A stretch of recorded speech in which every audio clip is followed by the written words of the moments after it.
Hagar again, his last ball of the match, and Hussey allows to pass, having the front pad there for protection. And that's it.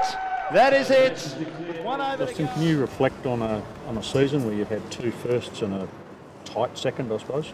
Yeah, it's been a magnificent season. It's been great to have a senior bunch of guys who have Adam Voges, Michael Klinger, Sean Marsh, Michael Hogan for a lot of it.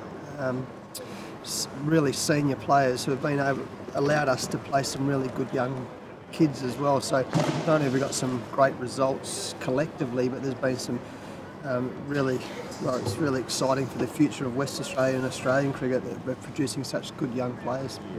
What do you make of a Shield final that turns into just a plod? Yeah, it's really disappointing. I mean, we've had 2 years in a row now, and whilst I'm sure Victoria will have a different opinion, I love cricket. I love the game of cricket and have since I was a little kid. But watching cricket like that over 5 days, it's not great cricket, is it?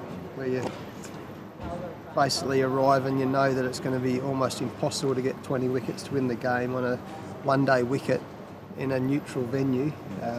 It's pretty disappointing, and that might sound like sour grapes, but that's just me being as honest as I can. We got here, wasn't a blade of grass on it, and when it's such a one-sided contest, whether it's in throughout the season or the showcase game of the season, for me that's very disappointing. What was the motivation for batting on this morning?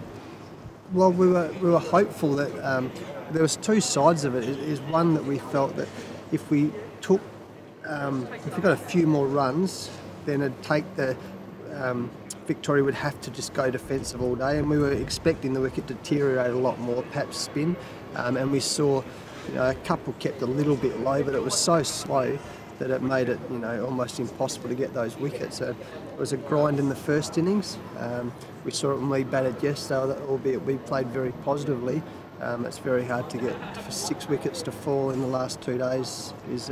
Suggests it didn't deteriorate that much. So probably the wicket didn't deteriorate like we were expecting it to. And just on this skipper, a couple of test tours coming up in the team, run a baggy green in the future? I'd love to think so. I felt that. I said to Rod and Darren before they picked Joe Burns that if anyone deserved to get selected, he did.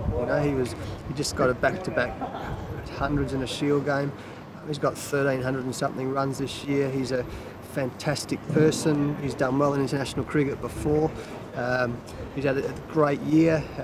Someone like Chris Rogers has shown that age shouldn't be a barrier. Chris Rogers had a really good international career now and helped Australia's success over the last few years, coming in late.